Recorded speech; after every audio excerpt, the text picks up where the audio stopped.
वैद्युत द्विध्रुव की अक्षीय स्थिति में स्थित किसी बिंदु पर वैद्युत क्षेत्र की तीव्रता का व्यंजक प्राप्त करना है हमें। इसके लिए हमने मान लिया एक वैद्युत द्विध्रुव ए बी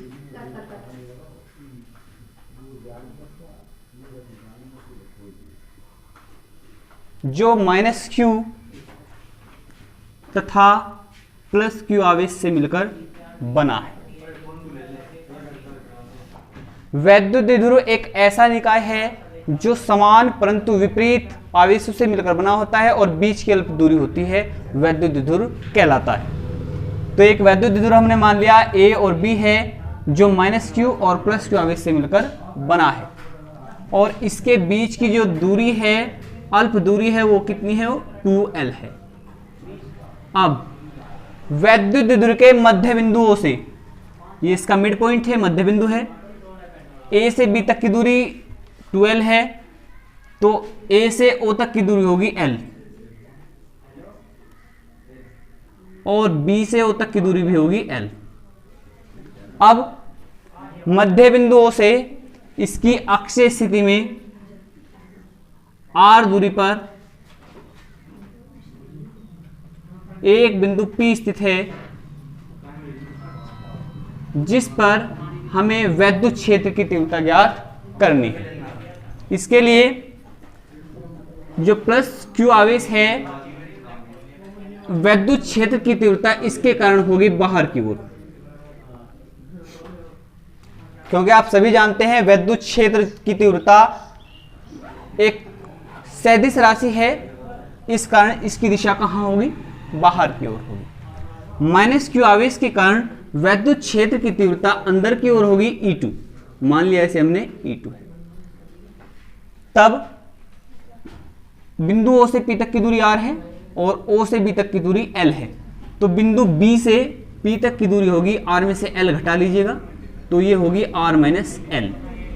इसी प्रकार बिंदु P से O तक की दूरी जो है R है और A से O तक की दूरी L है, तो बिंदु A से P तक की दूरी होगी R + L। अब +q आवेश के कारण बिंदु P पर वैद्युत क्षेत्र की तीव्रता,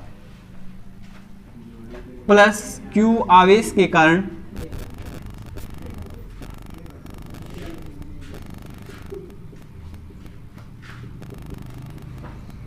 बिंदु P पर वैद्युत क्षेत्र की तीव्रता,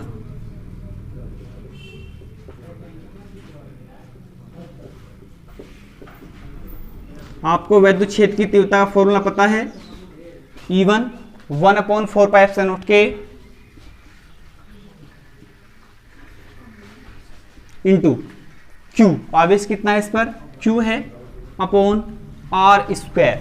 बिंदु B से P तक की दूरी है R - L, तो ये होगा R - L का स्क्वायर। समीकरण नंबर 1। K परावर्तनांक माध्यम है, ईथर, एल्कोहल, कांच, वायु, कोई भी माध्यम हो सकता है। इसी प्रकार -q आवेश के कारण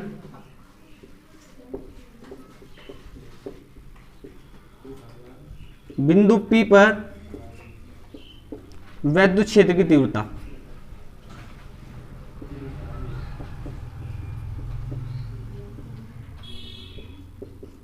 E2 होगी 1/4πε0K इंटू आवेश कितना है इस पर? Q। माइनस नहीं लिखेंगे क्योंकि वैद्युत क्षेत्र जो है वो एक सदिश राशि है और सदिश राशि की दिशा होती है, तो Q अपॉन बीच की डिस्टेंस कितनी है? कि R + L, तो ये होगा R + L का स्क्वायर। इसे आप मान लीजिएगा समीकरण नंबर 2।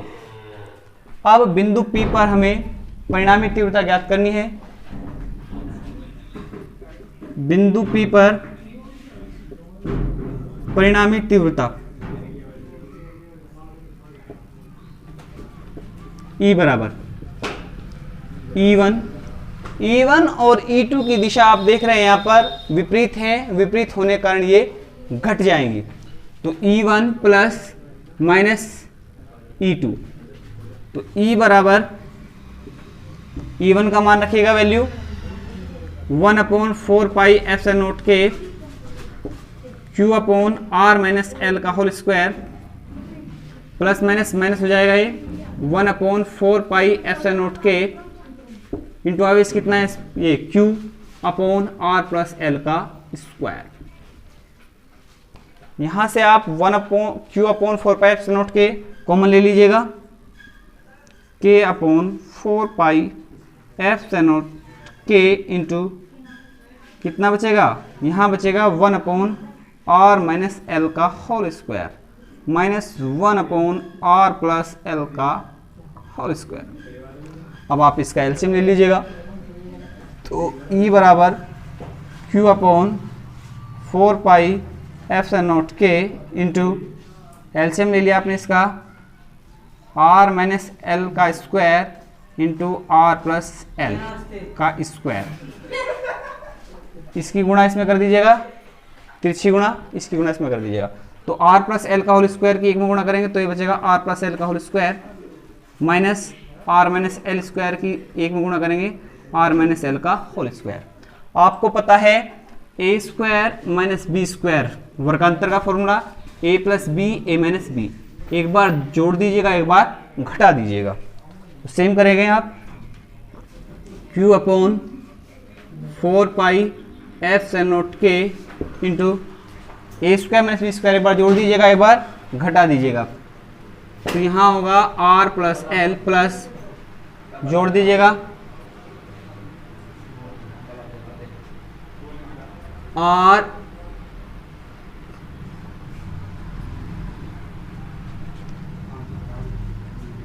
Q/4πε0k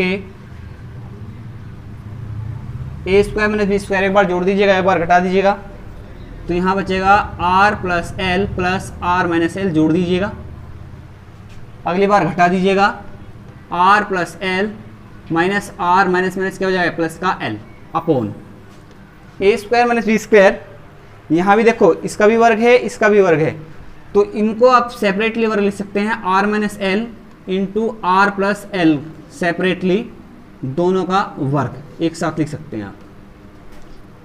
r से r कैंसिल, l से l कैंसिल, तो आपको प्राप्त होगा Q/4πε0k r और r 2r, l और l 2l, बट एक बार जुड़ रहे एक बार घट रहे हैं, तो a square minus B square, तो अपॉन में हो जाएगा r का वर्ग माइनस l का वर्ग का होल स्क्वायर।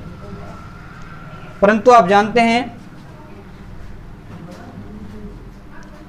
P बराबर होता है वैद्युत द्विध्रुवागुण 2ql, तो आप यहां पर लिख सकते हैं 2l इंटू क्यू को आप लिख सकते हैं P, तो आपको प्राप्त होगा 1/4πε0k इंटू 2ql को आप लिखेंगे P, तो ये होगा 2r into P upon r square minus l square का होल स्क्वायर। अब आपको पता है जो डिस्टेंस r है वो l के रेस्पेक्ट में बहुत बड़ी है, परंतु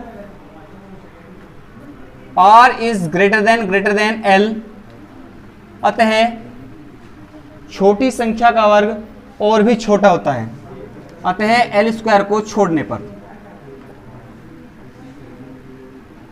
तो E बराबर होगा 1/4πε0k 2rp upon r square का स्क्वायर, l को छोड़ दिया आपने तो स्क्वायर का स्क्वायर कितना हो जाएगा r की पावर 4, एक पावर इसकी कट जाएगी तो 3 बचेंगी, तो 1/4πε0k into 2p upon r cube Newton प्रति कूलम।